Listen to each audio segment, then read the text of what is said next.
So it's a pleasure to welcome to our series today's special guest, Mr. Robert Millner, Chairman of Washington H. Soul Pattinson. Rob, thanks so much for your time and for the opportunity to be speaking with you today. I thought we'd start at the start. You were born in Sydney in 1950. Before we get into your career and the business, tell us a little bit, if you could, about your history and your background. I had a great early childhood. As I said, we were born at Beecroft. My grandparents lived across the road from where I was born, and my two uncles weren't far away. So we were always very family orientated. And my grandparents on my father's side were wonderful people. May Pattinson, who's old Louis Pattinson's daughter, she married a guy called Tom Millner, who actually went to Gallipoli and got injured in Gallipoli and went to France. They evacuated him to France.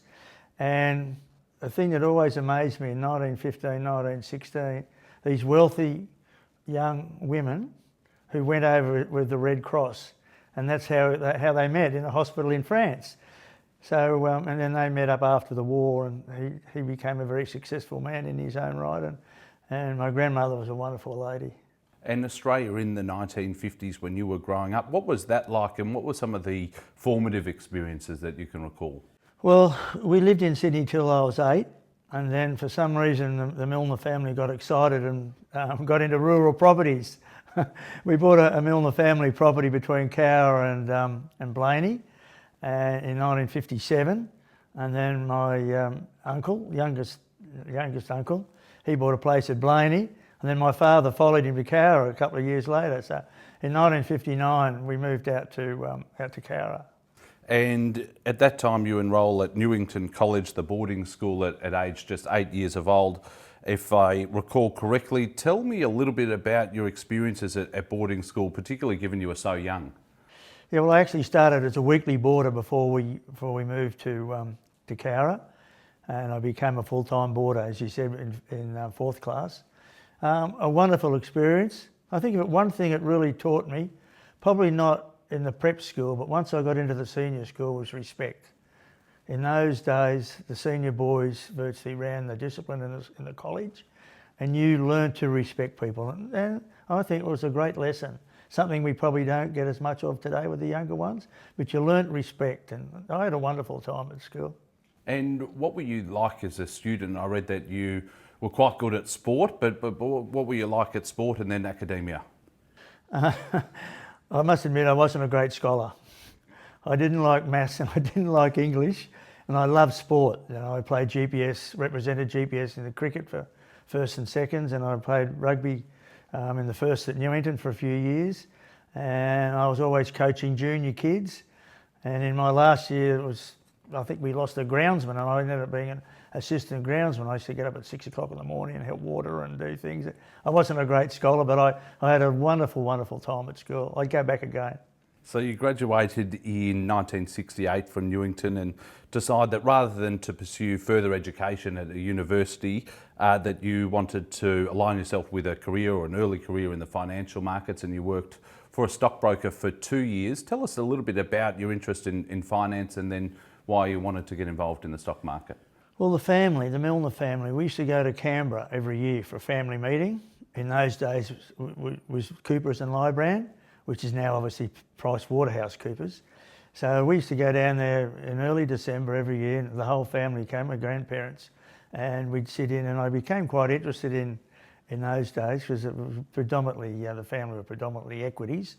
Obviously in those days we owned Soul Pattinson shares, of course. So that sort of got me going a little bit on that front.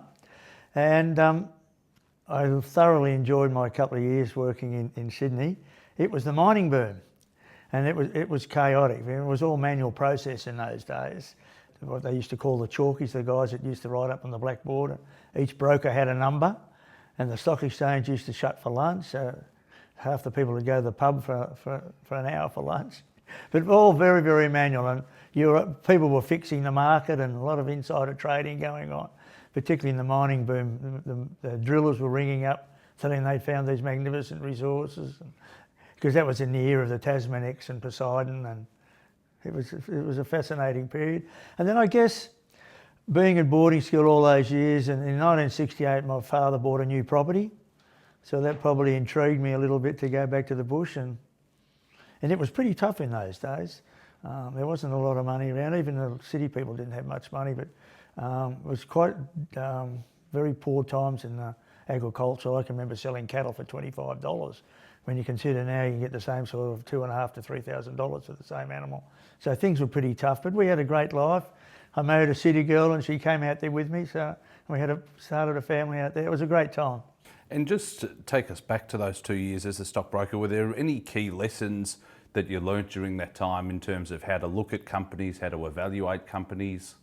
Being a junior, I sort of was flat out, as I said, in those days, I was down on the floor taking tickets from the actual operator, handing them on to the girl that used to come down, and everything was manual. Then they brought those tickets back up into the office, and it was all manual journals. But just as I said, in that mining boom, it was fanatical. It was interesting, and I think that sort of, as I said, with my earlier experience with the family, it sort of encouraged me, hopefully, to be able to go on and do something later on, which I've been able to do. And then in or around about 1970, as you said, you moved back to the family's property in Cowra, and you lived there, I think, for the next 12 or 13 years working the land. Tell us about that time. You'd lived in the city, you'd moved back to the country. What were you doing, and how different was life? Well, as I said, things were pretty tough. We worked hard. Being a sport man, I ended up playing cricket for represented the country in the cricket, and played a lot of football. Had a good time, but we worked hard. And I think, again, it learnt, particularly those lean times, it taught me how to be conscious of money. You know, no one had money like people have got today. You know, there was nowhere to go, hardly anywhere to go for dinner or restaurants. If we were lucky, we went into the Chinese restaurant in Cowra. But, you know, we had made a lot of family friends. We'd have barbecues and things like that. And I've still got a lot of great mates. Probably some of my closest mates are in the bush now.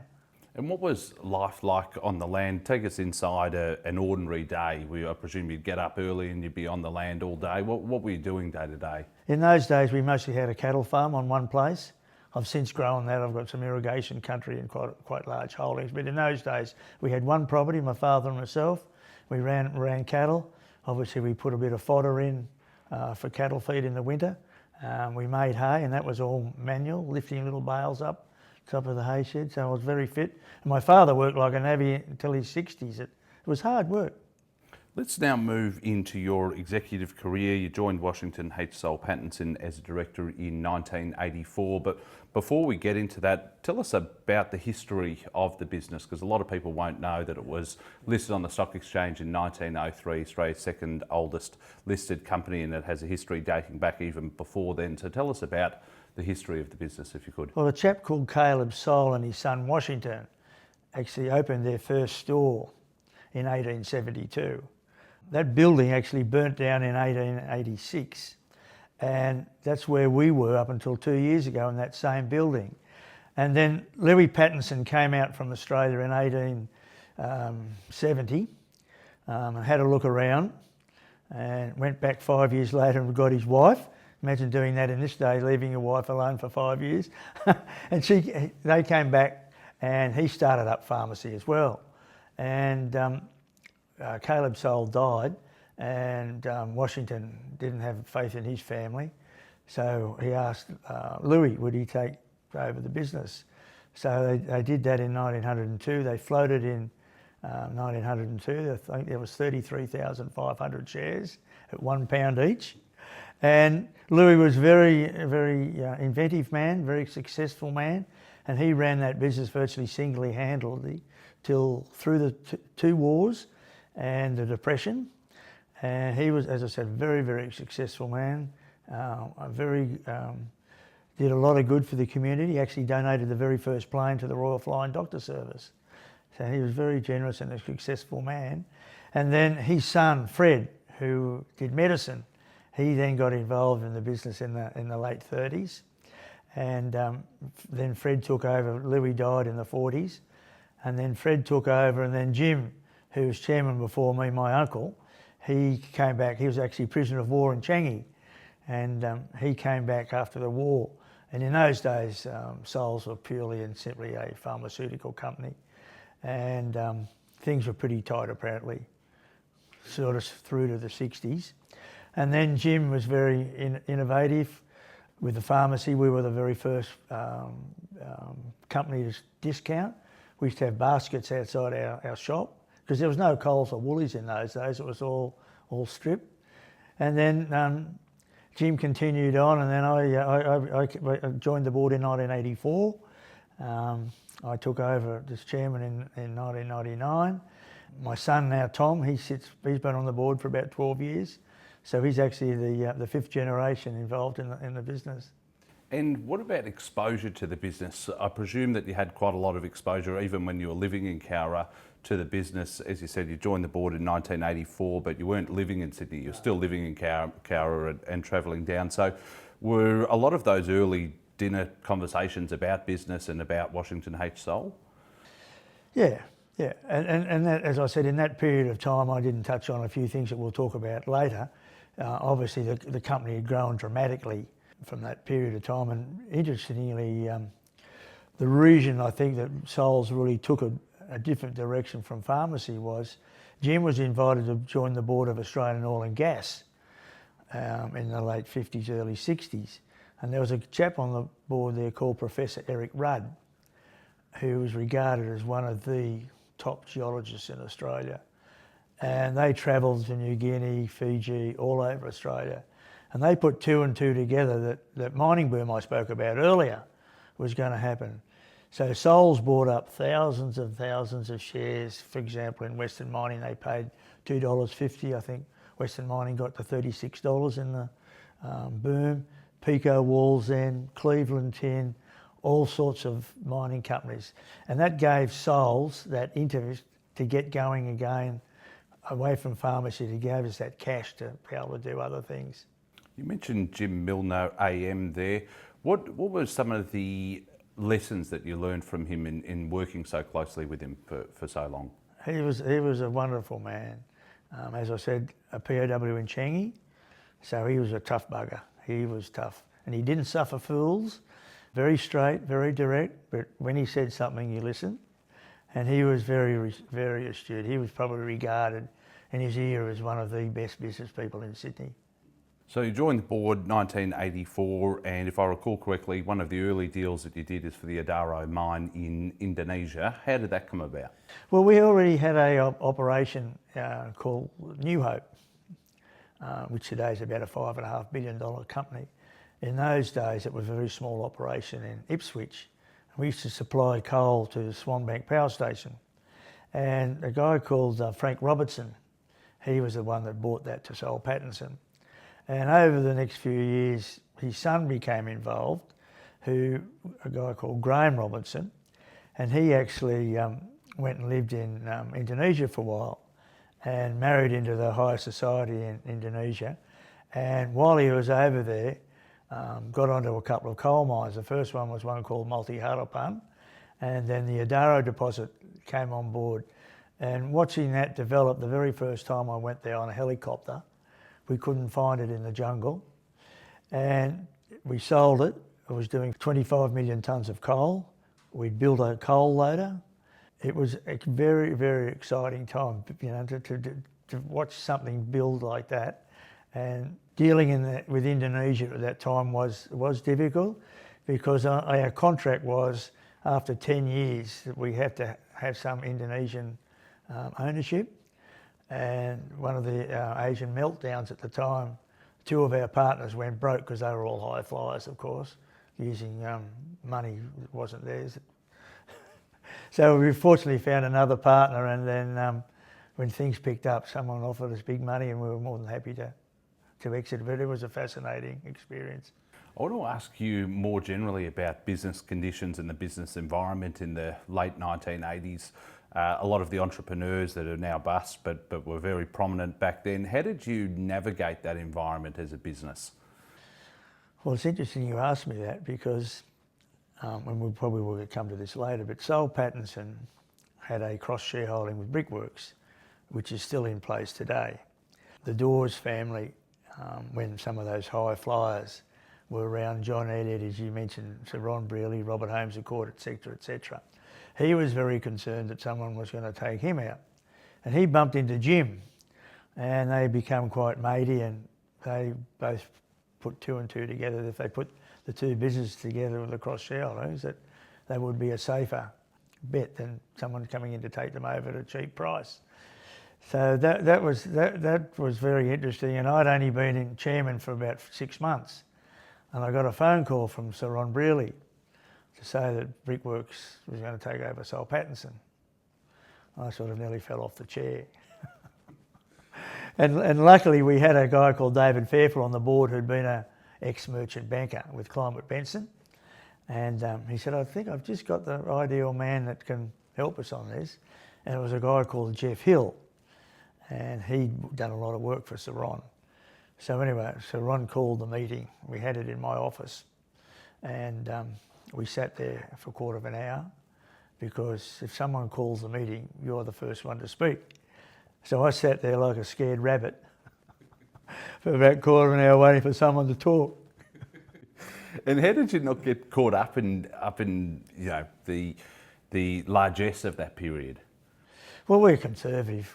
Soul Pattinson's always been a conservative people, and people were paying, massively inflated prices for things, and you've only got to see what happened to most of them.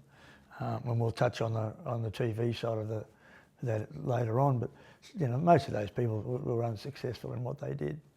As you mentioned earlier, you were appointed chairman of the business in 1999. I believe at the time it had a market capitalisation of some 700 million. Today that's closer to 10.5 billion plus. How did the experiences that you had in that 16-year period as a director help to formulate your view and outlook on where you wanted to position the business? I think it all comes back to people. I was very fortunate, and the company's been very fortunate. I think we've had over 40 people here have worked between 30 and 50 years, more so in the older days with pharmacy. We've had 3 families who have had 3 generations work, and one of those is the Dixon family, who were both directors of the company for a period of time. And then, of course, we've had very good senior management. Peter Robinson, who was a managing director. And now we've got Todd Barlow, who's come in. He's been with us for about 20 years, and he's had an excellent grounding through the business. And Lindsay Partridge, who runs Brickworks, he's been, I'm chairman of Brickworks as well, so I talk to Lindsay all the time. He's been managing director there for over 20 years. So we've been able to have these wonderful people work for us for long periods of time.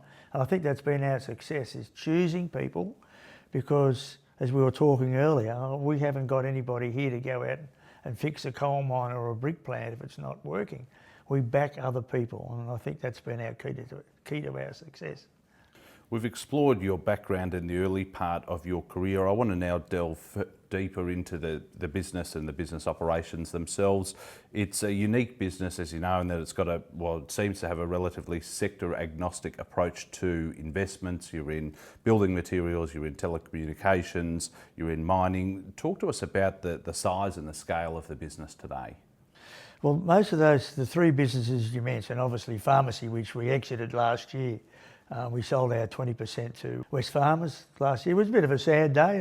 That was our history, but that's another story. We won't go there today. But Brickworks, for example, when I took over, we were in New South Wales and Queensland, and Elders owned 20% of a company called Bristile, which operated in Victoria, Tassie, South Australia and Western Australia.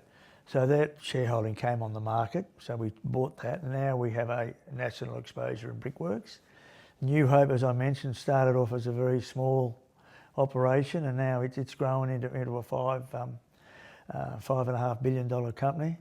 And TPG, it started from a $38 million investment in a TV station. It's grown to our share of 12.5% of a $9 billion company. Let's go through some of those deals in detail. Let's start with, say, TPG Telecom. Tell us about that deal, how it happened, and the precursor in NBN television. Well, again, we were talking about some of the high flyers earlier. A guy called Kevin Parry owned NBN at the same time as Christopher Skase and Alan Bond owned 7 and 9. And he used to have a helicopter, and it used to go up from here every day for lunch. And when I took over, the helicopter used to cost $800 an hour. So you can imagine that the destruction that he was doing on that business. And in those days, the NBN TV station in Newcastle was the highest rating. It was an affiliate of Channel 9, the highest rating TV station in Australia. So we paid $38 million. It was a distressed sale. And in that we got a travel agency, Jay's Travel Agency in Newcastle, and a wonderful winery in the Hunter Valley. And I sold both of those to concentrate on the TV station. And then I eventually sold the helicopter back to the pilot because I could see no future of owning a helicopter running up and down to Sydney. But mind you, it was used for, they needed it for news, but there was a lot of waste in it. And then digital TV came in, and we arrived up there one day for a board meeting, and they said, "Oh, it's going to cost us $30 million to go into digital TV," and we nearly all fell off our chairs. And when they explained to us that when you sit at home, and we still do that now, when you watch TV, very rarely do you lose your picture.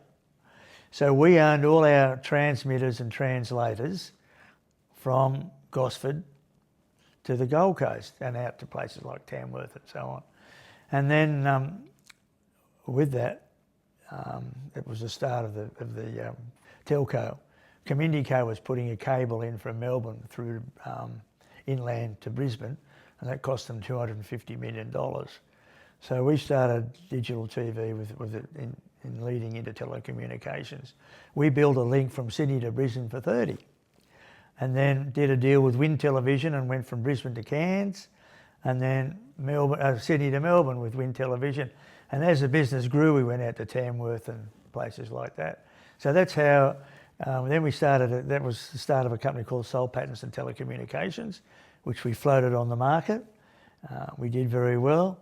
And then when Kerry Packer sold Channel 9, Kerry said to Jim, "If you ever want to sell NBN, give me a yell." So I rang up James, and they took that off our hands for $250 million.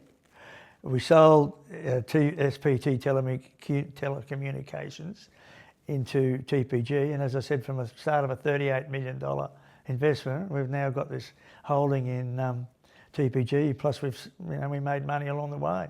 He's now left the business, but of course one of the fundamental players was David Teo as part of the TPG business. Talk to us about your partnership and your relationship with him. David's probably one of the most astute telco people in Australia. Virtually started with nothing. Very, very quiet, unassuming, but if you want to know anything about telecommunications, he's one, and we've had a very good relationship with him.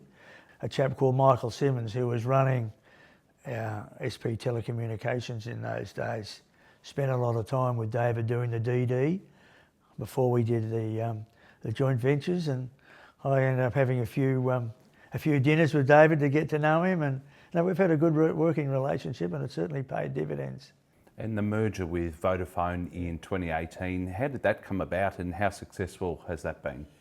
We were putting in our own network at TPG using Huawei, which is a Chinese equipment. And then the government, of course, we'd spent over $100 million. And the government, with the Chinese trouble they're having with China, told us to stop importing them.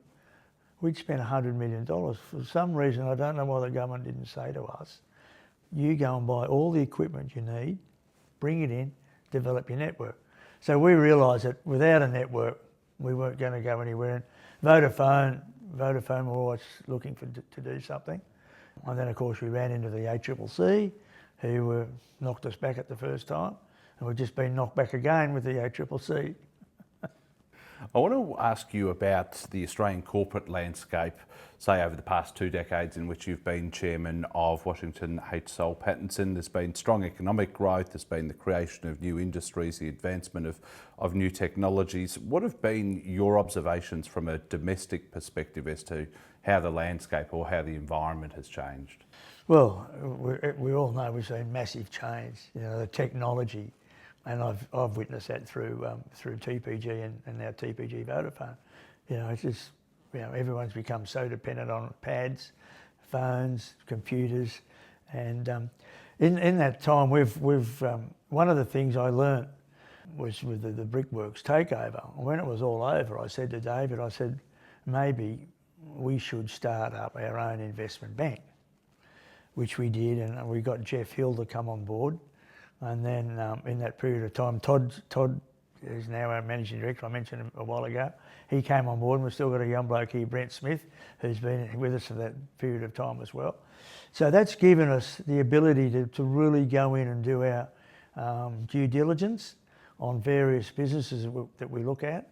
And these are all younger guys who are switched on with technology and know what's going on.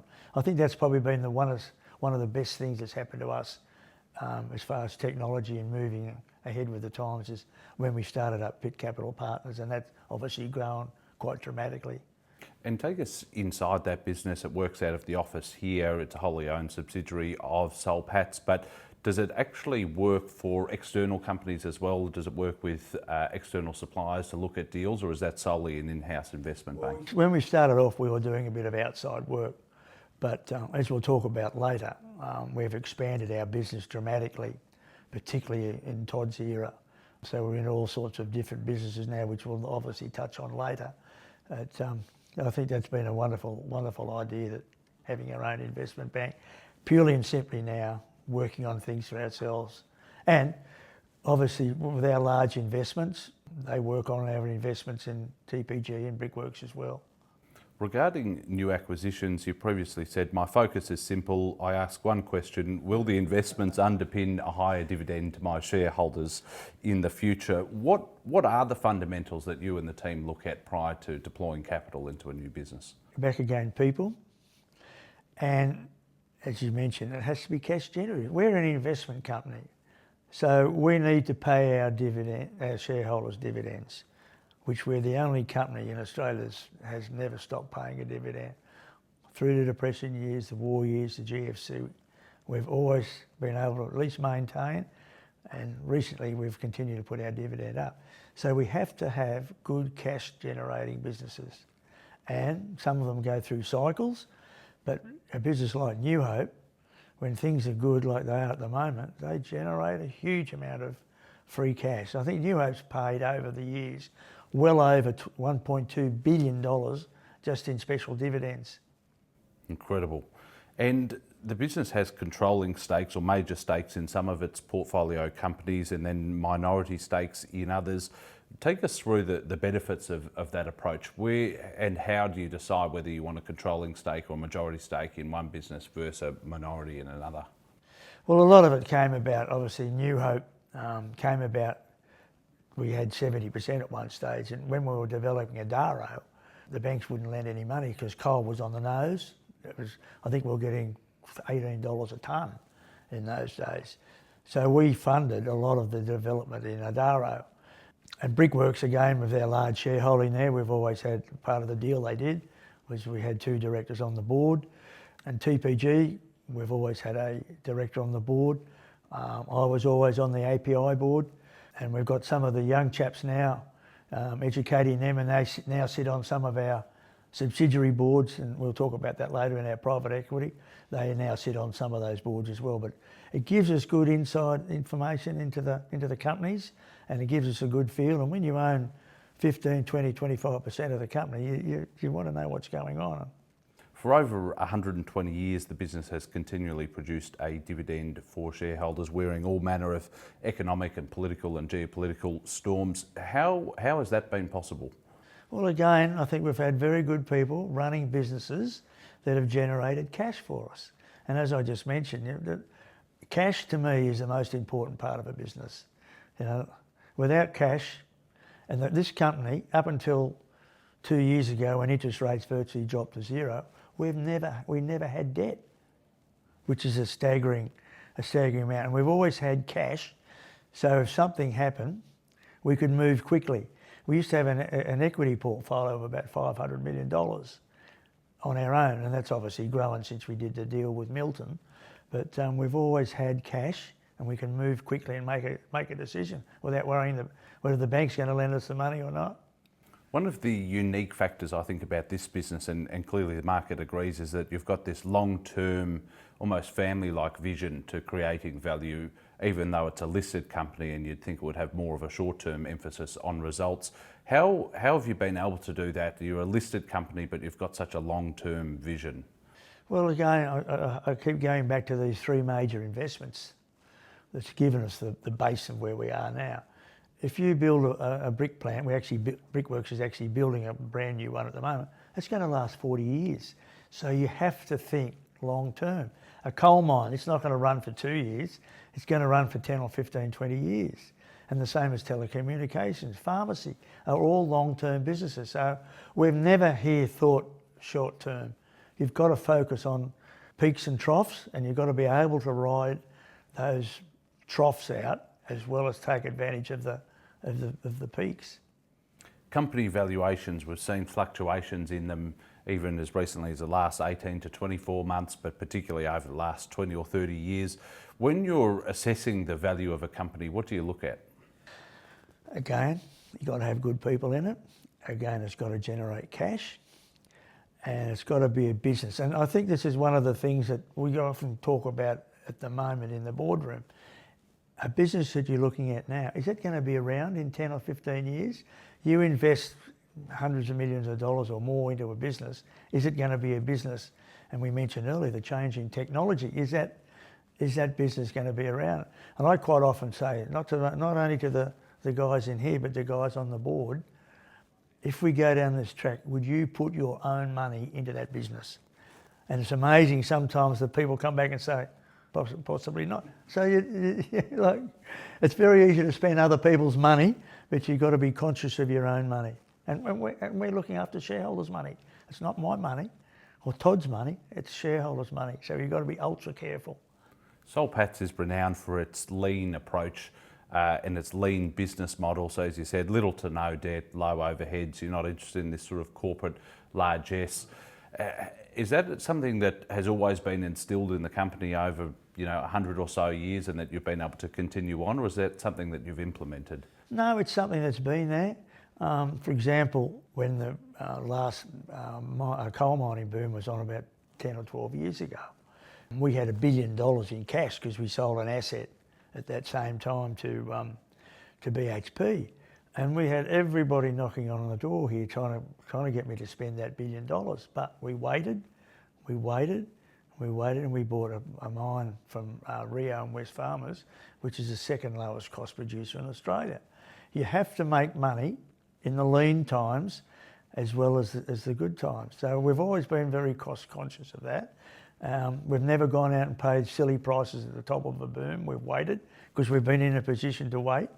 And I think that's one of the reasons why we haven't blown ourselves up. We haven't done anything silly.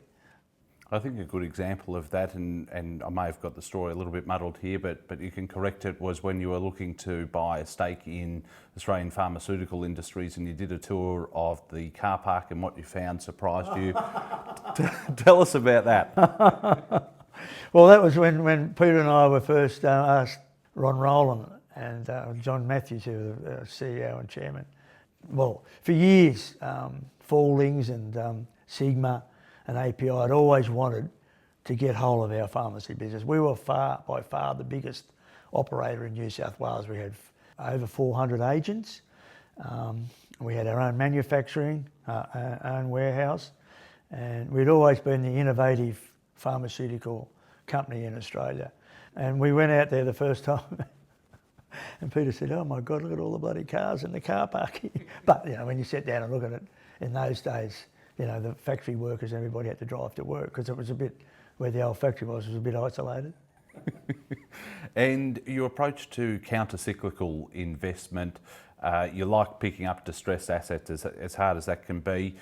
Tell us about how that has been successful for the business, and any examples where you've been able to pick up distressed. Well, I think I just touched on that with New Hope with Bengala. We're sitting on a nice little chest at the moment. As we spoke earlier before we started this interview, a lot of the so-called experts are talking there may be some sort of a slowdown.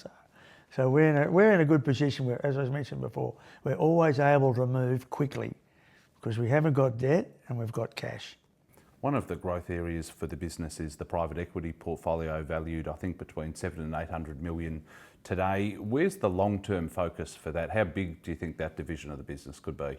Obviously, that's grown dramatically.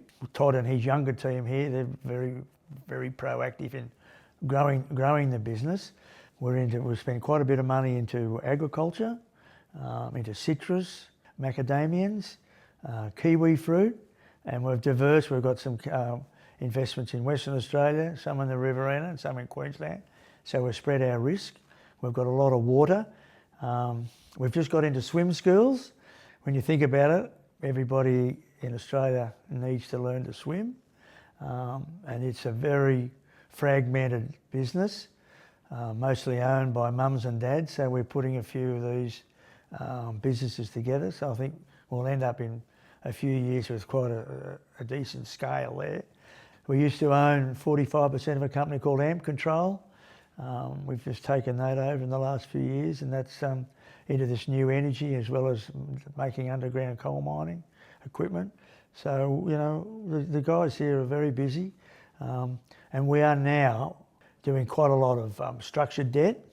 Probably up until about 2 years ago, if someone had a deal, they'd come to us and we'd be 8 or 10 in the list. Now, we're probably 1 or 2 in the list. So we're seeing a lot of the good deals that are coming through, and we're seeing a lot of this structured debt financing where people are coming in and, you know, we're getting 10, 12, 14% for our money. I want to ask you about the issue of energy transition through New Hope Group. You've got exposure obviously to traditional coal mines, but also to renewable projects as well. What's your reading on the market, and where do you see this issue heading in the long term? I think it's a mess. Unfortunately, the whole world has been sucked into this closing down your base power stations. Before we have enough batteries, before we have enough wind, before we have enough solar, if hydrogen's going to work, if nuclear, we should have nuclear, but everyone should have had those all lined up before then you turn off your base power. Through, as you mentioned, through New Hope, I'm got a lot of facts and figures on this. For example, there's about 1 billion tonnes of thermal export coal at the moment shipping around the world each year. And that's not going to drop, it's going to only drop to about 800 million tonnes in 2030. And by 2050, it's still going to be 400 million tonnes. BP claim that the world's still going to be 50% reliant on fossil fuels in 2050. So the world's building new coal-fired power stations. We're the only country in the world that's not building a new coal-fired power station. Europe, China's building thousands of them. So, you know, I think we're going to be in for a very rocky road here. We're going to be paying more for energy than we should be. We've got all this gas that people won't let develop, but you've got to have base power. You can't make a wind turbine without base power, or solar farm. You just can't. You can't get the heat or the energy. Before we move on, I want to ask you about the Washington H. Soul Pattinson business in general, in terms of what are the biggest opportunities that you see on the horizon, and on the opposite side, what are the biggest challenges that you see for the business? I think opportunities, as I think I've tried to explain to your listeners during this interview, we're not afraid to go into any business, provided it's got good people and it generates cash. And that's why we've been in all these sorts of different businesses. So we're open to where we go. As I said before, we're hoping there's going to be a bit of a slowdown. There's some businesses maybe we wouldn't go into, but again, it's hard to put a figure on that, because again, as I mentioned, like, where are we in 10 or 15 years? And there's some businesses that you've got to ask, will they still be here in 10 or 15 years? So I want to ask you, for the retail investor out there that's listening, what makes Soul Patts such a unique company, and what are the benefits to investing in it, do you think? Well, we're a company that no other company has what we have. We give a diverse range of investments, and you cannot get that through any other company that's listed on the stock exchange. We've got coal mining, we've got brick making, and now we're going into different sorts of fields where other people don't go. So it gives us a flavour that I don't think any other company that's listed in the market can do what we can do. And touch wood, we've been able to do that successfully, and I hope we can continue to do it. And I want to ask you about the succession plan. So your son Tom's fifth generation, as you said, going to lead the business. But who are the other leaders, the next generation of leaders that are coming up underneath you and learning from you? Well, obviously that'll be for others to decide whether Tom takes over from me. But we've got good opportunities in here. If something happened to Todd tomorrow, there's people in here that could step in and take over. Loosely speaking, do you see opportunities in any other markets in Europe or the UK or Asia at all for any of those groups? Well, we're in Asia already with Apex Pharmacy, and we're in there with Singaporean partners. Interestingly, Kirk, who is the MD at the moment, his father came out here in 1950 and did a cadetship with Sol Pattinson, and went back and was very successful, and came out and asked Jim would he wanted to do a joint venture. So that's how we got involved there. The reason we went to America was Brickworks at Lindsay actually worked over there with CSR, so he knew how the American operations worked. Again, it's a very fragmented business. It's not like here where you've got 2 or 3 players. They're mostly old family businesses, and there hasn't been a lot of money spent over there on the factories, etc. But if you go to New York, if anyone can remember New York, and next time someone goes to New York, it's nearly all brick, and we supply that market. America's it's a massive market. What are the key topics that you're discussing at a board level at the moment? Well, obviously we have opportunities that are brought to us, and obviously we go through our current investments. But the PCP boys have got things quite often that they recommend for us to future invest in. I thought we'd close out our discussion with a few more interesting themes about yourself and what you've seen in your career. You've had enormous exposure to management teams across industries, across sectors. What are the key traits, do you think, of successful leaders or managers of businesses? Honesty, and when someone looks you in the eye, you know you've got a good person. I think that, as I mentioned before, I think that's been our biggest trait, is to be able to pick good people, not only here but in the other businesses that we invest in. And you've only got to read and hear what happens to some of these businesses from some of these people. That we haven't always made the right decision. We have made a few bad decisions, but fortunately we've made a lot more good ones thanks to good people than we've made bad ones. And then on a personal level, what have been your keys to success, do you think? Oh, I guess I've been married for 48 years. No, and I've got a lovely wife and 3 wonderful children and family and 8 grandchildren. I think, well, that's stability. And I've got a very patient wife because I spend a lot of time travelling and doing all sorts of things that when she's not about. And no, I've been very blessed. And again, this business would not be where it is without people. Mistakes that businesses make, what have you seen, whether they're companies that you've considered deploying capital into but then you've pulled back at the last minute? Are there any mistakes that you've seen or areas that you just don't want to invest in because you've seen certain things? Yeah, we've made some, probably our biggest mistake, we went into a company called Balfour's in South Australia which makes cakes and biscuits, and we struggle to compete with Coles and Woolies. Yeah, I'm not prepared to talk at the moment because some of these businesses we're sort of been looking at, but there are some businesses that are, in this day and age, are difficult. Getting labour, the whole world's struggling with labour. We have an investment in Malaysia, Apex, which is a pharmaceutical operation. Even in places like Malaysia, they're not getting the Nepalese and the Indonesians and Filipinos coming into Malaysia to help them with their workforce. So I think this is a problem we all face. So that I think you've got to be careful of going into businesses that you know are going to survive in years to come. In terms of deal making, how do you put deals together and ensure that they're sealed in the end? You've done so many deals over your career.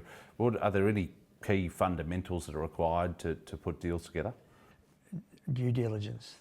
You must do your due diligence, and I think that's, again, in our recent period of time, has been our great strength with these wonderful young blokes we've got out the back who do the DD on these various deals. And we do a lot of DD. It costs us money, but you've got to get it right. As I said, we made a very bad mistake at Balfour's. We probably shouldn't have gone in there. And doing DD, and only in the last 12 or 18 months we spent a lot of money on a couple of deals we were very close to doing, and then we didn't go ahead because we didn't think it was the right investment for us. But due diligence. Australia's place in the world today, where do you see the future of Australia? Do you see our economic partnership with China, but our security partnership with the US enduring over the long term? I think that's a difficult one to answer at the moment. We've nearly priced ourselves out of existence. The regulation, the cost of doing business, and that's why there's very few manufacturing businesses left in Australia. And I know just recently through Brickworks, the extra money that has to be spent on manufacturing, putting scrubbers on plants and watering systems, and it just adds up into millions and millions of dollars of extra regulatory requirements. And then we go all this governance and ESG and risk, and which all costs a lot of money to run. We all need to go there, but I think we've gone from having a 20-page annual report, which we used to have, to somewhere like a Commonwealth Bank having a 330-page annual report. And then we have, on the other side of the coin, we have our money, our super money, going 12% of that going into somewhere that people are looking after. You as an individual, can you understand an annual report now? I think a lot of that should be put on a website so people can see it on the website, but have a simple annual report so people can see how much money the company makes, who are the major shareholders, read the managing director and chairman's report, but keep it simple like it used to be. Is there a risk that a lot of businesses won't list on the stock market in future because there's so much regulation? Yeah, there's no doubt about that. Yeah. And do you see even companies delisting from the stock market and going back into this privatisation as a result? Yeah. Yeah, well, and this is one of the biggest problems too. Our annual general meeting system has now become nearly a forum for agitation. Very rarely do I ever get thanked from a shareholder for what we've done as a company. It's more, the nicky-picky things that, people's trying to grandiose on the stage, having a go at you. When, as I said, this company's been the most successful company, one of the most successful companies in Australia. Because people still think there's something wrong with it. Like, we're not perfect, but, you don't stand up at an AGM and nick-pick you. What about short selling? Does that have a place in the market? Well, it does for the big investment banks who make a lot of money out of it. But again, I'm going back to you and I, with our super money, I don't think that should be lent to a short seller because it's driving the price of the shares down. But there's a place for it.